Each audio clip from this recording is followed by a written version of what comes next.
Hey, we'll see you in Ashland, Virginia, and Athens, Georgia, and Rutherford, New Jersey, and Minneapolis. Go to jimmydore.com for a link for tickets. Caitlin Johnstone, this is very well said. She's such an amazing writer. She says, I don't oppose the butchery in Gaza because I love Hamas or hate Jews or love Islam or hate America. I don't oppose the butchery in Gaza because I'm a lefty or a commie or an anarchist or an anti-imperialist. I oppose the butchery in Gaza because I'm not an effing psychopath. I could just end it there, but she's got a lot more good stuff to say.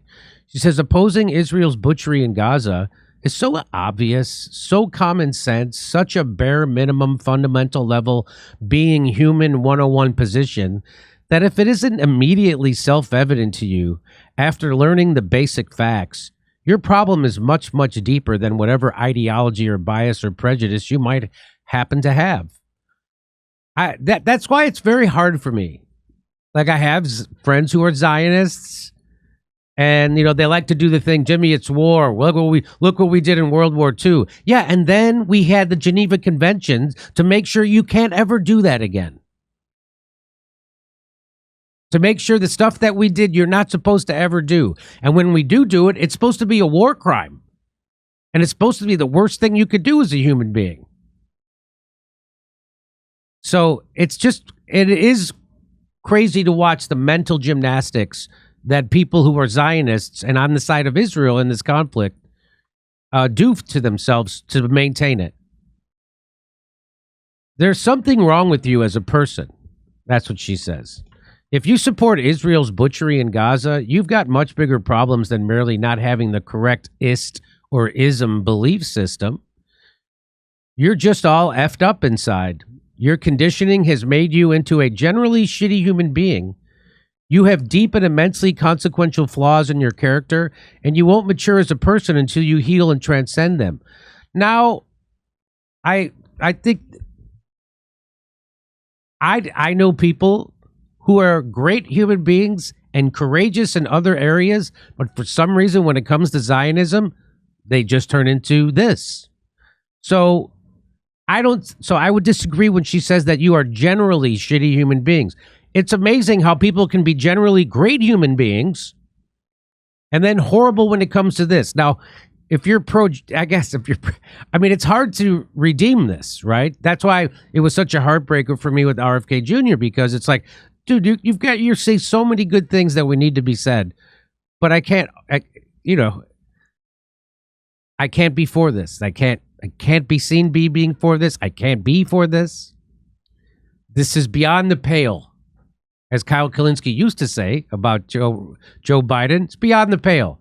I don't know if he said, maybe he's back saying that. Who knows? But he stopped for a long time after he dyed his hair. So that is the weird thing. Don't you know people who are generally good people, but for whatever reason fall on the side of Zionism? Lots of Jews are anti-Zionists. The most religious Jews, the Hasidics, are against it. Opposing Israel's atrocities in Gaza doesn't make you a good person. It just makes you a normal person. And supporting Israel's atrocities in Gaza makes you a bad person. Well, it's just amazing to me that you have to fight this fight. Really, I have to debate you over slaughtering children? That's debatable. It just seems crazy to me that just like you have to debate bodily autonomy during COVID. The people who my whole life said, my body, my choice, all of a sudden said, no, it's not your choice. It's the government's choice. It's your employer's choice. It's our choice, and it's not your choice. It's amazing that it's like, what? I didn't think we would ever have this argument. Nobody gets any points for opposing an act of genocide. That's just the basic bare minimum requirement for a normal human being with a functioning empathy center in their brain. That's what I thought. That's what I used to think. That's what I still think. If you can't meet that basic bare minimum standard, you deserve to be viewed with suspicion and disdain, and anyone in your personal life who cares about truth, morality, and humanity should seriously reassess their relationship with you. So that's Caitlin Johnstone. That's how she feels. And, you know, it's just amazing to me. But it's just like the same people with COVID. It's like I can't cut all those people out of my life because it's most of the people I know who got COVID wrong. And what I'm going to do is engage the people who are Zionists. I'm going to engage them and keep trying to get them to see what she's saying. That to be against a genocide is bare minimum standard you deserve that just to be a human being. I'm going to keep engaging with them. I think once you start shutting, like, even when it comes to something like this, I mean, look at all the carnage that happened because of COVID and the people who supported injecting you against your will with an experimental medical treatment. Look at about all the people who supported, with no scientific backing whatsoever, lockdowns, which crushed people, caused many deaths. Some people say more deaths than COVID. Some people say. That's not what we're saying. That's not what the FDA and the CDC says, that's for sure. So people who still wear masks. When you wear a mask, it's like you just put a billboard on your face like, I don't look into things. I haven't looked into this. I don't question authority. And I've been propagandized.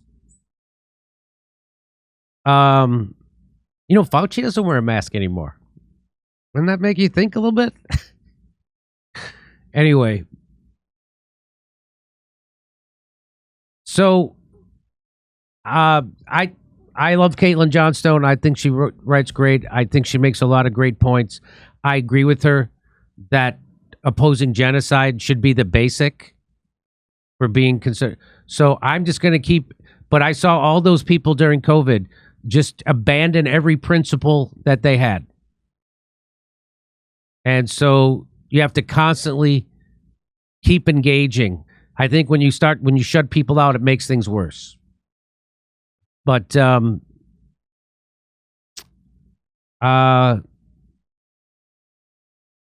mean, I agree with you know, everything she says here, except, you know, with the caveat that I have to keep engaging those people, and because just like with the COVID idiots, there were a lot of good in those people, even though they demonized me, they turned their back on every principle they had during COVID.